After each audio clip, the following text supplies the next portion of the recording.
Hello viewers, Assalamu alaikum. Welcome to my channel, Dr. Delawar Healthcare Tips. আমার একটি page আছে Nishi Faisal, doctor Delwar healthcare tips.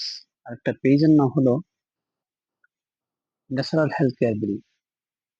আজকে ভিডিওটা এই দুইটা জায়গাতেই যাবে। আজকে টপিক হলো 5 মিনিটে পেটের গ্যাস দূর হবে। পেটের গ্যাস থেকে, গ্যাসের সমস্যা থেকে চিরতরে মুক্তির উপায়, এটা নিয়ে আমি আজকে কথা বলবো। আমি ভিডিওর প্রথমে কি কারণে গ্যাস হতে পারে কজ বলবো, এবং কি কি 10টা কারণ বলে দিব, 10টা উপায় বলে দিব। এই 10টা উপায় আপনারা যদি মেনে চলেন তাহলে ইনশাল্লাহ গ্যাস থেকে মুক্তি পাবেন। তারপরে আমি দুইটা বা তিনটার সলিউশন দিয়ে দিব, যেটা হলো ন্যাচারাল সলিউশন, প্রাকৃতিক সলিউশন। গ্যাস কিভাবে দূর করবেন 5 সেকেন্ডের মধ্যে সেটা। এরপরে যদি কারো গ্যাস না চলে যায়, তারপর তাকে মেডিসিনাল ট্রিটমেন্ট লাগবে। আমি কয়েকটা হোমিওপ্যাথির নাম বলবো, হোমিওপ্যাথি মেডিসিনের নাম। কিছু সিমটমের সাথে মিল করে এটা খাওয়া যাবে যদি মেশিন করে সিমটম গুলো। কারণ হোমিওপ্যাথি হলো সিমটোমেটিক ট্রিটমেন্ট দেয়। আর যদি কারো গ্যাসের সমস্যা ছাড়ছেই না, তাহলে আপনারা আমার সাথে যোগাযোগ করতে পারেন, আমি প্রেসক্রিপশন করে দিতে পারবো। এই মেডিসিন খাবেন, ইনশাল্লাহ গ্যাস চিরদিনের জন্য বিদায় নেই। তো আসল মূল ভিডিও। গ্যাসের সমস্যা নাই বাংলাদেশের, পশ্চিমবঙ্গে বলেন, যে জায়গায় বলেন, এমন কোনো ঘরেই নেই। গ্যাস্ট্রিকের ওষুধের মিলিয়ন বিলিয়ন ডলারের বিজনেস হচ্ছে বাংলাদেশে।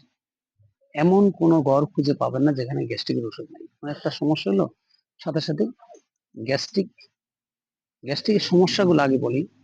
বুক জ্বালাপোড়া করা, প্রচুর গ্যাস পাস হওয়া, পেট ফেঁপে ওঠা, অনেক সময় বমি হওয়া, টক ডেকুর হওয়া, বুক জ্বালাপোড়া করা, এগুলো হলো গ্যাসের সমস্যা।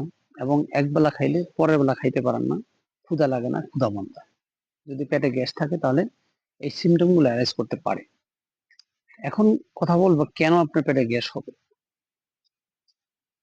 1 নম্বর কজ যেটা, সেটা হলো, আমি যে অ্যানালাইসিস করে যে কজগুলো বের করেছি, তার মধ্যে 1 নম্বর যে কজ সেটা হলো সময় মতো খাবার না খাওয়া। আমরা এটা অনেকেই করি, একবেলা খাবার আর বেলায় খাই, এতে করে সমস্যা হয়। সলিউশন গুলো আমি পরে বলতেছি। ঘুমের ব্যাঘাত ঘটা, টাইমলি ঘুম যায় না, ঘুমাতে যায় না বিছনাতে। প্রতিদিন সকাল 5টার সময়, আজানের সময় ওঠা উচিত, এবং 9টার সময় ঘুমাইতে যাওয়া উচিত প্রত্যেকটা ব্যক্তিকে, যদি সুস্থ থাকতে হয়। আমরা যদি দৈনন্দিন জীবনে যা কিছু খাই, কিছু খাবারের মধ্যে গ্যাস এমনিতে জমে।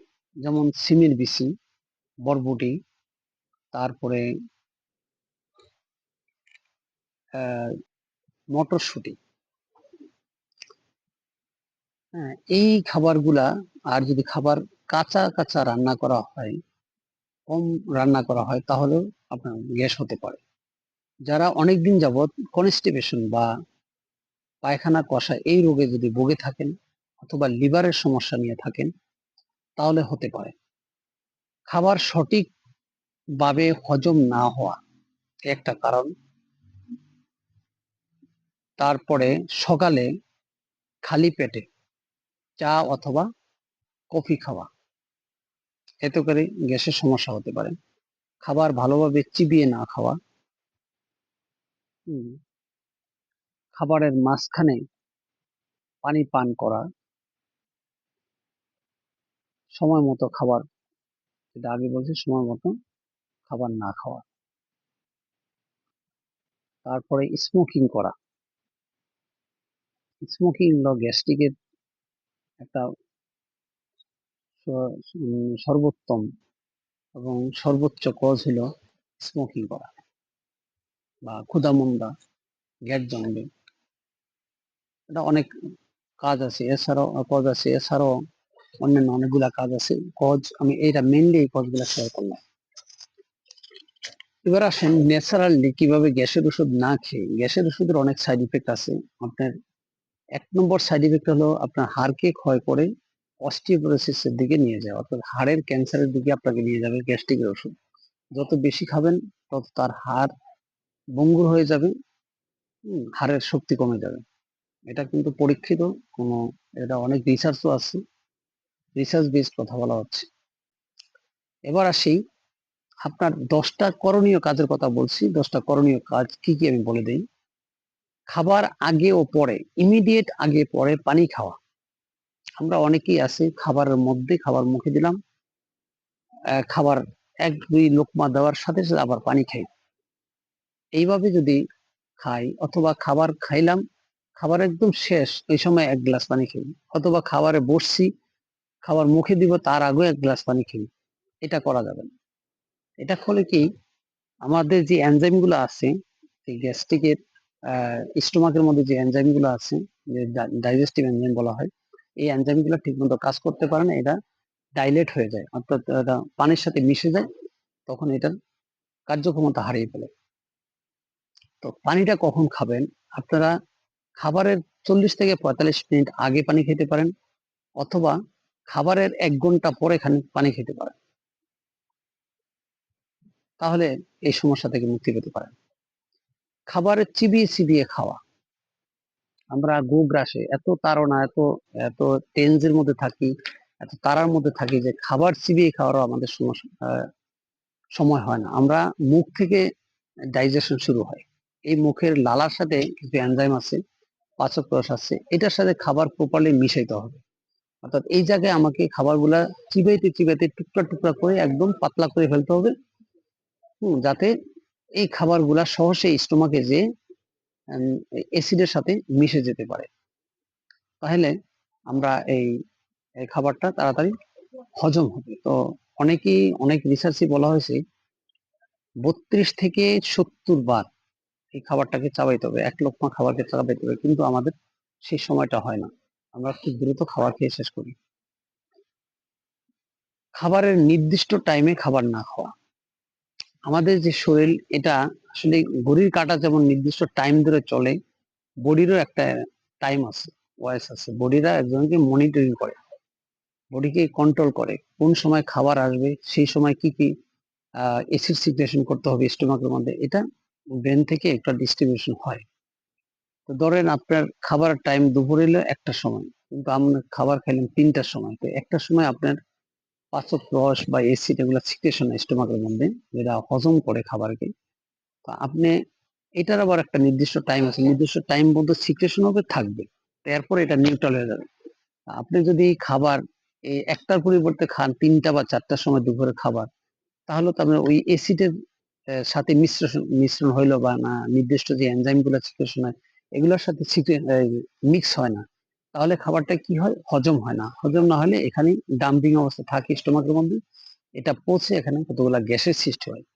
আপনি দেখবেন কতগুলা খাবার যদি প্যাকেট করে রেখে দেওয়া হয়, যেটা পলিথিন প্যাসেজ দিয়ে রেখে দেওয়া হয়, তাহলে পলিথিনের ভিতরে বাতাসও ঢুকতে পারবো না আর বাতাস বেরোতে পারবো না, তখন এটা একদিন পরে খুলে দেখবেন কি গন্ধ বেরোয়, কি গ্যাস বেরোয়। তাহলে আমাদের স্টোমাকটা তো সেম, সব দিক দিয়ে আটকানো থাকে। যদি আমরা ঠিক মতো পাচক রস, ঠিক মতো এসিড যদি প্রয়োগ করা না হয়, তাহলে কিন্তু আমাদের গ্যাস হবে। নেক্সট আসেন কম পরিমাণে খাওয়া। আমরা কিছু কিছু লোক আছে এত পরিমাণে খাবে, একদম গলা পর্যন্ত খাইতে হবে তাদের।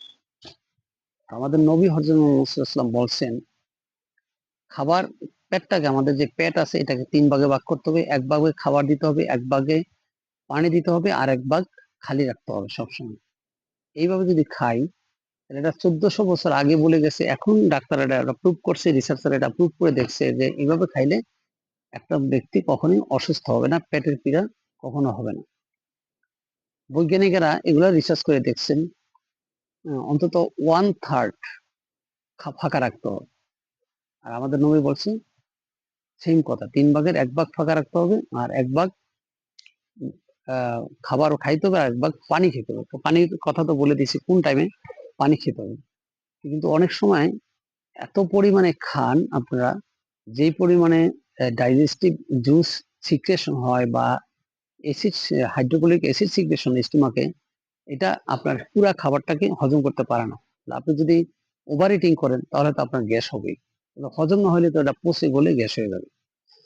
এটা শরীরের জন্য কোনো উপকার হবে না, বদহজম হবে এবং শরীরের জন্য ক্ষতি হবে। সন্ধ্যার খাবারটা সন্ধ্যা 6টার মধ্যে আমাদের শেষ করতে হবে। তো এই প্রসঙ্গে আর একটা কথা বলে নেই, খাবার আমরা 3 বেলায় খাবো।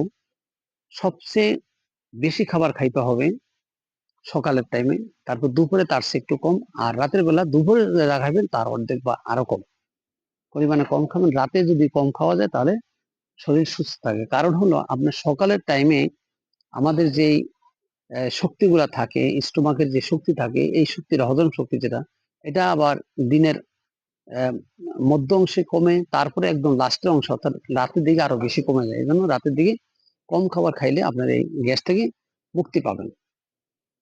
বাসি খাবার খাওয়া যাবে না। আমরা অনেক সময় দেখি একবেলা তরকারি রানলে, আজকে রানলে আগামী দিনও জাল দিয়ে তরকারি খাওয়া হয়। এটা কিন্তু বাসি খাবার বারবার জাল দিলে এটার খাবারের গুণগত মানও নষ্ট হয়ে যায় এবং এটা বিষাক্ত হয়ে যায়।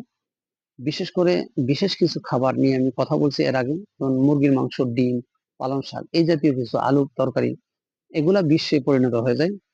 হ্যাঁ, অনেক সময় ভাত এক্সট্রা ভাত যেটা থেকে যায়, এটাকে দিয়ে আবার আরেকটা খাবার তৈরি করে চুলাতে দিয়ে, ভাত তো জাল দিয়ে খাওয়া যায় না বা গরম করে খাওয়া যায় না, এটা পয়জন সৃষ্টি হয়ে যায় একটা সময়। আর অনেক বাড়িতে দেখবেন ফ্রিজে খাবার বক্স বক্স করে রেখে দেয়, একদিন রান্না করবে 7 দিন পরে খাবে, ওটা আবার ফ্রিজ থেকে নামাবে, নামে এটা চুলাতে ওই অবস্থা দিবে, দিয়ে গরম করে আবার খাবে। এই গরম করে এই খাবারগুলো যখন খাওয়া হয় তাহলে এটা আমাদের কিডনির উপরে ডিরেক্টলি ফোকাস করে, কিডনিতে, এবং স্টোমাকের সমস্যা করে। স্টোমাকের যেই ট্রিলিয়ন ট্রিলিয়ন যেই গুড ব্যাকটেরিয়া গুলো আছে, এই গুড ব্যাকটেরিয়া গুলা যেটা আমাদের হজমের সহযোগিতা করে, এটার উপরে ইফেক্ট করে। অথবা আমরা বাসি খাবার কোনো মতেই খাবো না। নেক্সট আছেন জাঙ্ক ফুড অ্যাভয়েড করতে হবে। জাঙ্ক ফুড টোটালি খাওয়া যাবে না। বর্তমানে এই ডিজিটালাইজেশনের যুগে আমরা জাঙ্ক ফুডের উপর নির্ভরশীল হয়ে পড়ি। বাসা বাড়িতে না রান্না করে খাবার বাসা থেকে বাজার থেকে কিনে এনে, রেস্টুরেন্ট থেকে কিনে এনে বাসায় বসে খাই। তাহলে এতে করে এই জাঙ্ক ফুডের মধ্যে থাকে বিভিন্ন ধরনের কেমিক্যাল, বিভিন্ন ধরনের ট্রান্সফেট থাকে, যেটা আমাদের শরীরের জন্য খুবই ক্ষতিকর, আমাদের হজমের জন্য ক্ষতিকর। আর junk food, most of the junk ফুডই তৈরি করা হয় আপনার ময়দা থেকে। ময়দা থেকে গ্লুটেন থাকে, গ্লুটেন আমাদের স্টোমাকের জন্য খারাপ। যেমন সাদা ময়দা। তারপর আমরা ড্রিঙ্কস খাই, ড্রিঙ্কস এর মধ্যে গ্যাস থাকে, আবার পেটের মধ্যে যে গ্যাস থাকে, এটা দুটোটা একসাথে জয়েন্ট হয়ে আরো মারাত্মক সিচুয়েশনের সৃষ্টি করে। আমরা সকালবেলা বেডটি খাই, আগে যেটা বলছিলাম, এই বেডটি আমাদের স্টোমাকের জন্য খুবই ক্ষতিকর, খারাপ একদম। সকালবেলা এই বেডটি আমরা খেতে পারবো না, অথবা এবং খালি কফি আমরা খেতে পারবো না। এগুলা খেতে হলে সকালের খাবার নাস্তা এগুলা করে তারপরে আমরা খেতে পারি। আরেকটা জিনিস মাথায় রাখতে হবে, সেটা হলো আমরা সকালবেলা একটু গরম পানি, কুসুম কুসুম গরম পানি দিয়ে দিনটা শুরু করতে পারে, খাবারের দিনটা শুরু করতে পারে। অর্থাৎ 1 গ্লাস বা 2 গ্লাস যে পরিমাণ কুসুম কুসুম গরম পানি, এটা স্বাস্থ্যের জন্য খুবই ভালো। নেক্সট আসেন, স্ট্রেসকে বাদ দিতে হবে। আপনারা খেয়াল করে দেখবেন, যখন আপনারা স্ট্রেস করবেন তখন আপনার ক্ষুধা নষ্ট হয়ে যাবে। স্ট্রেস নিয়ে যদি খান তাহলে আপনাদের ওইটা হজম হবে না।